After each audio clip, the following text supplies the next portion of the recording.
त्र्यंबकं मजामगे सुगंधिं पुष्टिवर्धनम् ஊர்வாருகமிவ வந்தனாம் மிருத்யோர் மூக்ஷி யமாமிருதாத். எல்லாம் வல்ல இறைவனுக்கு நமஸ்காரங்கள்.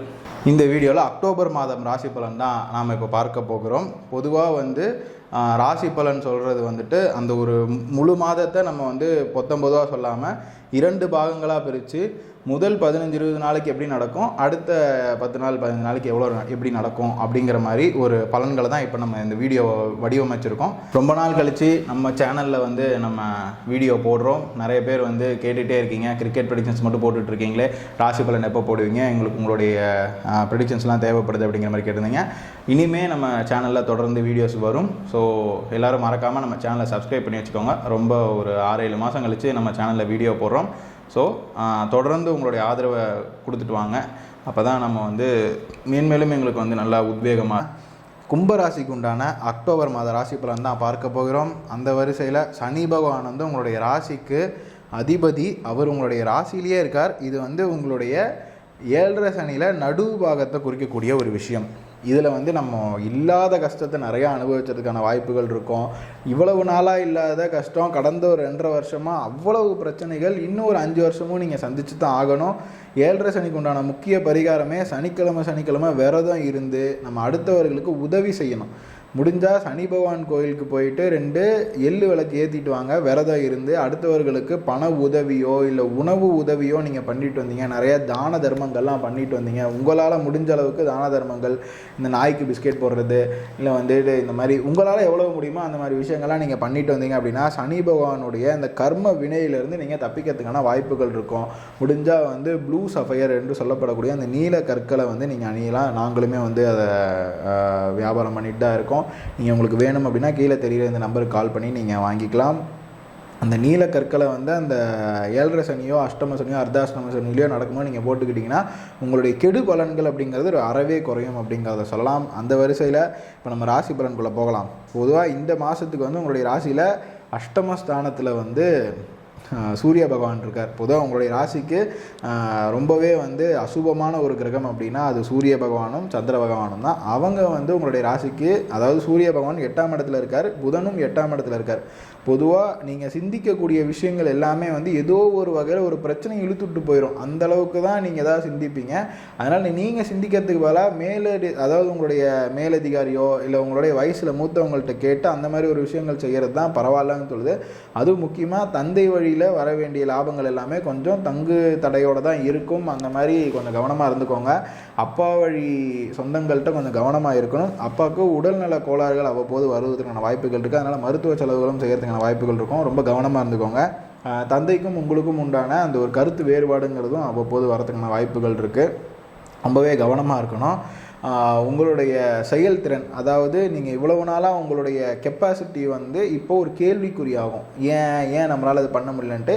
இது எல்லாமே தற்காலிகம் தான். இந்த ஒரு 20 நாளைக்கு தான் இப்படி இருக்கும். கவலைப்படாதீங்க, கொஞ்சம் கம்முன்னு இருங்க. எல்லாமே பாசிட்டிவாக உங்களுக்கு நடக்கும்.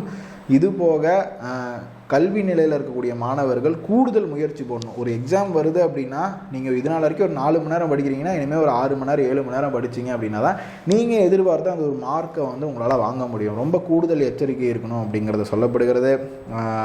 நீங்கள் இது போக பேங்க்கில் ஏதாவது லோன் எதிர்பார்க்குறீங்க அப்படின்னா கொஞ்சம் தடை வரதுக்கான வாய்ப்புகள் இருக்கும். அரசாங்கத்துக்கிட்டேருந்து வர வேண்டிய அந்த ஒரு லாபங்கள் எல்லாமே கொஞ்சம் தடைப்படும் அப்படிங்கிறத சொல்லலாம். வண்டி வாகனங்கள் போகும்போது கவனமாக போகணும் அப்படிங்கிறத சொல்லப்படுகிறது. ஒரே நெகட்டிவாக சொல்கிறீங்களே நீங்கள் கேட்குறது எனக்கு தெரியுது. வேறு வழியில் பாசிட்டிவாக இருந்தால் பாசிட்டிவாக சொல்லுவேன், நெகட்டிவாக இருந்தால் உங்களை எச்சரிக்கிறதுக்காக தான் ஜோதிடமே, உங்களை பயமுறுத்துறதுக்காக இல்லை. கவனமாக இருந்துக்கோங்க.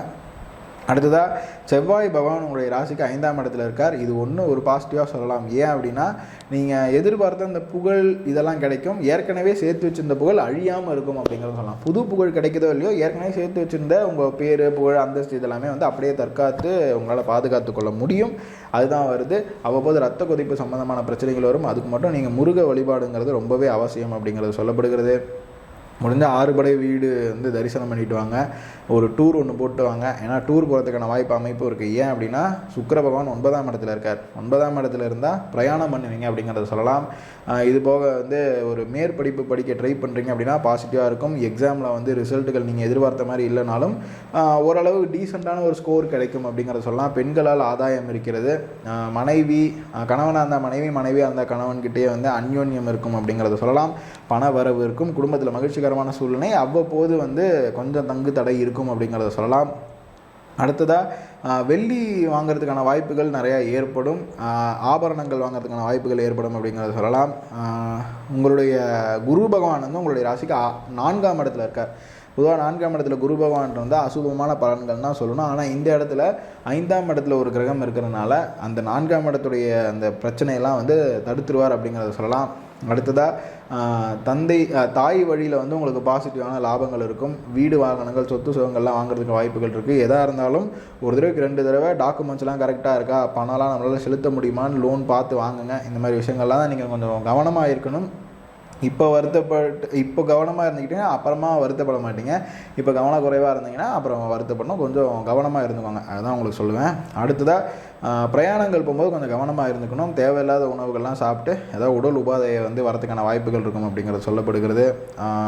எக்ஸாம்ஸ்லாம் எழுதிருந்தீங்கன்னா கூடுதல் முயற்சி போடணும் அப்படிங்கிறது சொல்லப்படுகிறது. உங்களுடைய ராசியிலேயே சனி பகவான் இருக்கார், 7.5 சனி. அதுக்கு உண்டான பரிகாரமும் நான் சொல்லிட்டேன். அடுத்ததாக ராகு பகவான் உங்களுடைய 2ஆம் இடத்துலையும் கேது பகவான் 8ஆம் இடத்துலையும் இருக்கார். 2ஆம் இடத்துல ராகு பகவான் இருந்தால் நிறைய பொய் சொல்கிற சூழ்நிலை ஏற்படும். இல்லை உங்ககிட்ட நிறைய பேர் பொய் சொல்லுவாங்க அப்படிங்கிறத சொல்லலாம். ஆனாலும் குடும்பத்தில் மகிழ்ச்சிகரமான சூழ்நிலை, பண வரவும் இருக்கும் அப்படிங்கிறத சொல்லலாம். கல்வி நிலையில் இருக்கக்கூடிய மாணவர்களுக்கு அவங்களுக்கு வேண்டிய ஃபெசிலிட்டிஸ் எல்லாமே கிடைக்கும். அதை அவங்க யூஸ் பண்ணுற விதத்தை பொறுத்து அது மார்க்காக மாறுமா இல்லையாங்கிறது அந்த மாணவர்கள் போடக்கூடிய அந்த முயற்சியில் இருக்குது. ஓகேவா? அடுத்ததாக 8ஆம் இடத்துல கேது பகவான். இது ரொம்ப கவனமாக இருக்கணும். ஏன்னா ஆல்ரெடி 7.5 சனி நடக்குது. 8ஆம் இடத்துல கேது பகவான் இருக்காருங்கிறது வந்து கும்பராசிக்கு அவ்வளோ ஒரு பிரச்சனையான பீரியடு. நான் வந்து எங்கே தொட்டதெல்லாம் பிரச்சனையாக இருக்குன்னு கும்பராசி சொல்கிற அளவுக்கு எல்லாமே ப்ராப்ளமேட்டிக்காக இருக்கக்கூடிய இடம் தான் இந்த கும்பராசிக்கு நடந்துகிட்ருக்கு.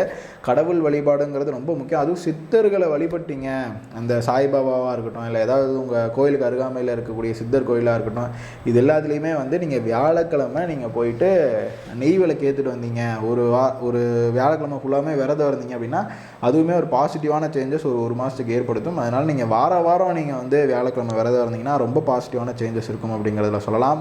அடுத்ததாக உங்களுடைய ராசிக்கு இதை நம்ம சொன்னது எல்லாமே ஒரு ஃபஸ்ட்டு 20 நாளைக்கு நடக்கும். அப்புறம் இந்த மாதாந்திர கிரகங்கள் மாறுறது மூலிமா என்னென்னலாம் நடக்கும் அப்படின்னா, ஃபஸ்ட் எடுத்தோடனே 8ஆம் இடத்துல சூரியனும் புதனும் இருக்குன்னு சொன்னேன் இல்லையா, அது அப்படியே மாதத்துடைய கடைசி 10வது நாளில் வந்து 9ஆம் இடத்துல வரும். இது ரொம்ப ஒரு பாசிட்டிவான ஒரு சேஞ்சஸை கொண்டு வரும்.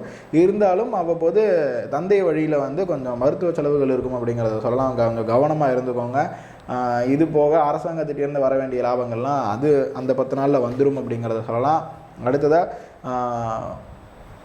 10ஆம் இடத்துக்கு சுக்கிர பகவான் வருவார். பெண்கள் தொழில் ரீதியாக பார்க்கும்பொழுது பெண்கள்னால லாபங்கள் கிடைக்கும். அவங்களால வந்துட்டு, அதாவது பெண்கள்னால் எப்படின்னா மனைவி அவங்க கொடுக்குற அட்வைஸை கேட்டு நம்ம நடந்துக்கிட்டோம் அப்படின்னா அது பாசிட்டிவாக இருக்கும் அப்படிங்கிற சொல்லலாம். இல்லைனா தாய் வழியிலேருந்து வர வேண்டிய லாபங்கள்லாம் கிடைக்கிறதுக்கான வாய்ப்புகள் அதிகமாக இருக்கும். வெள்ளி ஆபரணங்கள் வாங்குறதுக்கான வாய்ப்புகள் இருக்கும். நிறைய இன்வெஸ்ட்மெண்ட்லாம் பண்ணுவீங்க. ஸ்டாக் மார்க்கெட்ஸ் இந்த மாதிரி விஷயத்துலலாம் ஈடுபட்டிங்கன்னா பாசிட்டிவான விஷயங்கள் நடக்கும் அப்படிங்கிறத சொல்லலாம். இதுதான் இந்த அக்டோபர் மாதத்துக்கு உண்டான உங்களுக்கு ராசி பலன்கள். எல்லாமே உங்களுக்கு பாசிட்டிவாக நடக்கணும் அப்படிங்கிறது எல்லாம் வல்ல இறைவன்ட்டு நான் பிரார்த்திக்கிறேன். இந்த வீடியோ வந்து நான் இப்போ நிறைவு செய்கிறேன். இந்த வீடியோ உங்களுக்கு பிடிச்சிருந்து அப்படின்னா லைக் பண்ணுங்கள், உங்கள் ஃப்ரெண்ட்ஸுக்கு ஷேர் பண்ணுங்கள். மறக்காமல் நம்ம சேனலுக்கு சப்ஸ்கிரைப் பண்ணி வச்சுக்கோங்க. ஏதாவது கருத்து தெரிவிக்கணும் அப்படின்னா கீழே கமெண்ட் செக்ஷனில் கருத்து தெரிவிங்க. மீண்டும் இன்னொரு வீடியோவில் வந்து உங்களை சந்திக்கும் வரை உங்களிடமிருந்து விடைபெறுவது உங்கள் ஜோதிடர் பாஸ்கர் யோகேஷ். நன்றி, வணக்கம்.